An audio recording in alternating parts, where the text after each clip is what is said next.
नमस्कार किसान दोस्तों, स्वागत है आपका हमारे YouTube चैनल में। किसान दोस्तों, आज हम बात करेंगे गेहूं की उपज बढ़ाने के लिए कौन से कार्य आपको करने चाहिए और कौन से कार्य नहीं करने चाहिए। अक्सर किसान भाई गलती करते हैं कि गेहूं की उपज बढ़ाने के लिए कई ऐसे तरीके अपनाने लगते हैं, कई ऐसी उर्वरकों का प्रयोग करने लगते हैं जो उनको नहीं करना चाहिए, या कुछ किसान भाई क्या करते हैं, उर्वरकों की मात्रा अधिक देने लगते हैं। हमारे क्षेत्र में कई किसान भाई ऐसे हैं जो उर्वरकों में सबसे ज़्यादा अगर देखा जाए तो यूरिया का प्रयोग करते हैं। यूरिया का प्रयोग कब करना चाहिए, कैसे करना चाहिए, ये भी हम वीडियो में कई सारे वीडियो में आपको बता चुके हैं। कितनी मात्रा में करना चाहिए। शुरुआती अवस्था में आपका पौधा छोटा होता है, उसको अगर ज़्यादा आप उर्वरक दे देंगे तो उसको पीलापन आने की और उसको कमज़ोर रह जाने की ऐसी परिस्थितियाँ आती हैं जिससे आपकी ग्रोथ रुक जाती है। सही और संतुलित मात्रा में अगर आप उर्वरक देते हैं तो आपका खर्चा भी कम लगता है और आपकी जो ग्रोथ है वो भी अच्छी होगी, उत्पादन भी आप अच्छा ले पाएंगे। जब आपकी फसल 25 दिन की हो जाए तब आपको NPK 19-19 का स्प्रे करें। उसकी जगह पर अगर आप यूरिया देते हैं तो ज़्यादा आपकी मात्रा लग जाती है, लागत ज़्यादा लग जाती है। NPK 19-19 जो है 1 kg अगर आप खर्च करेंगे तो लागत भी कम लगेगी और एक स्प्रे आपको ये करना रहेगा, जिससे आपकी जो पौधे की है वेजिटेटिव ग्रोथ भी काफ़ी अच्छी रहेगी। और अगर आप टिल्डिंग फुटाव अच्छा पाना चाहते हैं तो कोई भी जो शैवाल, समुद्री शैवाल होते हैं उनका प्रयोग कर सकते हैं। यहाँ पर हम किसी खास स्पेशल किसी नाम के बारे में आपको नहीं बता रहे हैं, कोई भी आप ले सकते हैं। सागरिका है, बायोबीटा है और भी कई सारे ऐसे ग्रोथ मोटर मार्केट में आपको मिल जाएंगे।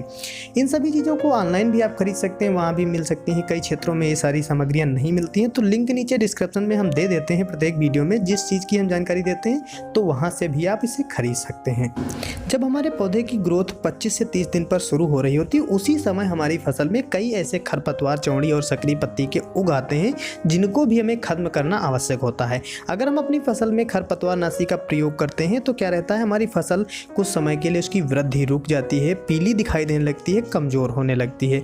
तब आपको घबराना नहीं है। क्या करना है, उसके बाद आप जब 7 से 8-10 दिन बाद या 15 दिन बाद पानी देंगे तब उसकी जो रुकी हुई ग्रोथ थी वो सही हो जाएगी। उसके बाद में आप जब उर्वरकें देंगे तो फिर से पुनः स्टेज में आ जाएगी। लेकिन जो पहला कार्य रहता है उसमें जितने खरपतवार हैं उनको मारने का कार्य रहता है। लेकिन ये भी आप ध्यान दें कि अगर आपकी फसल में कभी अधिक खरपतवार हो जाते हैं, कभी कभी किसान भाइयों के फसल में अधिक खरपतवार हो जाते हैं, तो वो जितनी भी खरपतवार नाशियों का प्रयोग करते हैं उसमें क्या करते हैं, कहते हैं कि खरपतवार अधिक हैं तो मात्रा अधिक कर दें। मात्रा अधिक करने से क्या रहता है, वो फसल पर असर पड़ने लगता है। फसल पर असर पड़ता है, फसल पीली पड़ जाती है और नुकसान हमारी फसल को होने लगता है।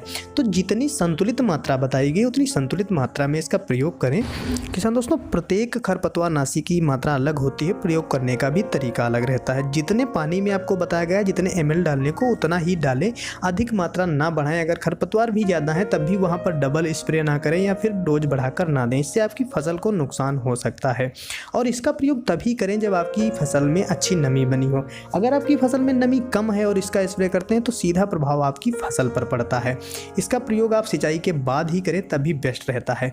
और थोड़ा आपको बता दें, जितने भी किसान भाई उर्वरकें बढ़ा कर देते हैं, यूरिया का ज़्यादा प्रयोग करने लगते हैं, उनको भी ज़्यादा उर्वरकों का प्रयोग नहीं करना है। जब आपकी फसल कमज़ोर दिखाई दे रही है तो जितनी उसकी संतुलित मात्रा नहीं आपको बताई गई। कई सारे हमने वीडियो बनाया जिसमें कितनी उर्वरक कब देनी है, कैसे देनी है।